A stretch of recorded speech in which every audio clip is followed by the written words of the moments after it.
So the question is, why Geo-Local, and what are the advantages to a local podcast? Jaime, you want to start? You have the mic? Sure. Oh, gosh. So, one of the things that we as podcasters really need to take a moment as you're getting into the space to try to figure out is what is going to be that thing that sets you apart. There are a lot of podcasts out there, nowhere near a saturated market, but there are a lot out there, and discoverability is an issue still. So what sets you apart?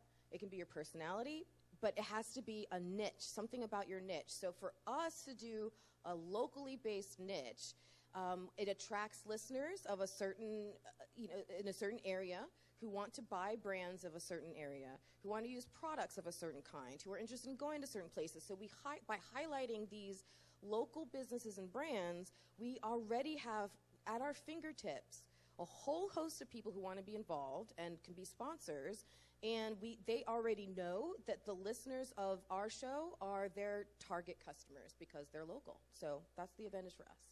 And it's great because they, give us new fun things to do right in our own areas.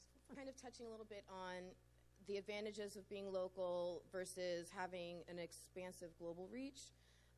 Something that has become evident to us through this Podfest is that we've had now 2 experiences where people have come up to us. One couple is local in Florida, but it was a couple of gentlemen who told us that they actually were in town a day early. He's back there. I didn't want to totally embarrass him, Mark, if you want to stand up. In town a day early, and so he listened to our show from the UK and repeated our Disney adventure stop by stop, and that was how he fulfilled his free day. Now, we almost killed him, but which is our goal with the show.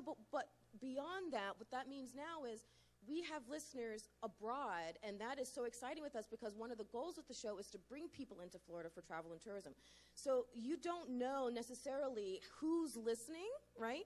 But there are ways to gear your content that makes it approachable for so many people. And remember, people are visiting your local places. So even if they're not here, either they're getting ideas for where they are and they're saying, oh, I want to explore my own town, or they're saying, I want to take a trip to Philly, or I'm planning a trip to Philly. Let me hear more about it by listening to Dina's show.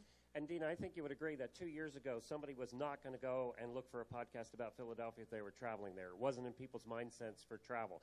That's starting to happen now. So what we're going to have now with people looking for local is they're going to go into Pandora, they're going to go into Spotify, and they're just going to search Philadelphia, and they're going to see what comes up. So also make sure that the name of your show or your tag includes the name of your town.